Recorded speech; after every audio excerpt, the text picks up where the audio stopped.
Tahukah sahabat bahwa salah satu pencetus pertama kata viral atau viral adalah ketika lukisan Mona Lisa hilang di gondol maling. Lukisan Mona Lisa hilang di gondol maling dari museum di Prancis ratusan tahun yang lalu. Ketika lukisan Mona Lisa dicuri, lahirlah kata viral. Saat itu, kata viral belum setenar sekarang. Semenjak seluruh dunia geger dengan kehilangan lukisan Mona Lisa, maka terciptalah kata viral. Sebenarnya lukisan Mona Lisa itu termasuk lukisan yang biasa-biasa saja, sama dengan lukisan-lukisan minyak yang sering kita lihat di Mangga 2 atau di pinggir jalan. Tapi yang membuat lukisan Mona Lisa itu jadi mahal karena storynya yang tidak biasa. Kita tahu bersama ketika semua mata tertuju pada kasus pencurian lukisan Mona Lisa, maka suka tidak suka secara otomatis orang-orang penasaran kenapa lukisan itu dicuri, dan banyak orang berlomba-lomba ingin membeli lukisan itu.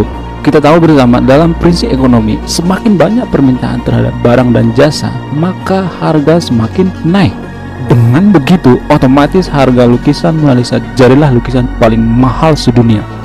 Mirip seperti gitar legendaris David Gilmour dari band Pink Floyd yang dilelang dengan harga selangit, yaitu 20 miliar rupiah. Lukisan Mona Lisa dicuri oleh Vincenzo Perugia, mantan pegawai di museum itu. Dari hasil penyelidikan diketahui aksi pencurian itu terbilang sangat sederhana.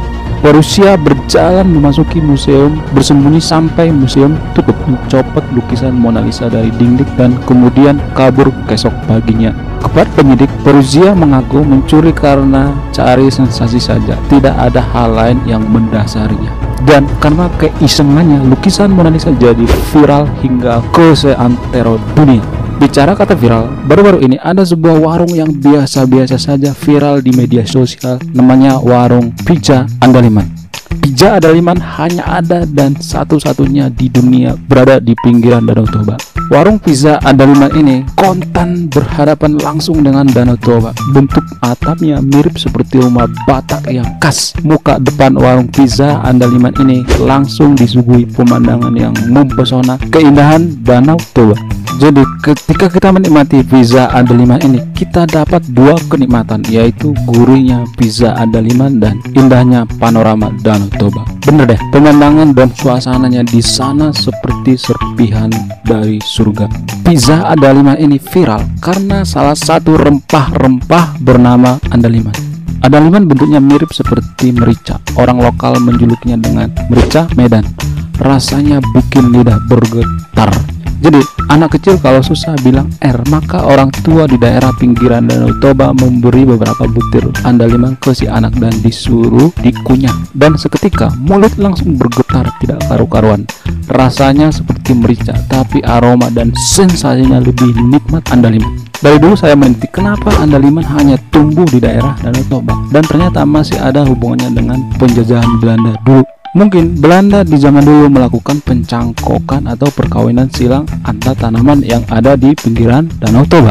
Atau bisa saja Andaliman tumbuh di sana karena pengaruh dari peletusan gunung vulkanik dari dasar Danau Toba. Seperti yang kita ketahui, terjadinya Danau Toba adalah berasal dari letusan 60.000 tahun yang lalu. Mungkin saja dipengaruhi letusan gunung berapi yang hampir menghanguskan populasi dunia di pinggiran Danau Toba jadi subur luar biasa. Andaliman hanya tumbuh di pinggiran Danau Toba. Selain Andaliman, buah terong Belanda juga punya kaitan historis dengan Kompeni Belanda. Berdasarkan cerita masyarakat di pinggiran Danau Toba, terong Belanda berasal dari negeri Belanda sesuai dengan namanya. Terong Belanda bentuknya seperti buah tomat, bedanya warnanya lebih merah dan lebih mungil. Tomat rasanya asam, tapi terong Belanda rasanya lebih manis, aromanya lebih harum dari tomat. Cairan di dalam terong Belanda mirip seperti darah manusia. Jadi ketika kita mengkonsumsi terong Belanda, seperti orang yang baru saja hisap darah. Terong Belanda dengan mudah ditemui di pinggiran Danau Toba. Kembali ke pizza Andaliman tadi. Pizza Andaliman menurut saya adalah salah satu makanan yang paling langka karena campuran dari rempah-rempah yang hanya tumbuh di pinggiran Danau Toba.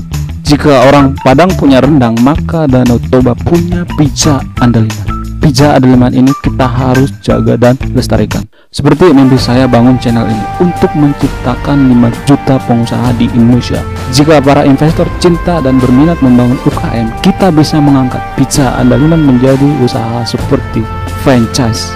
Pizza Andaliman sangat layak kita ajak kerja sama.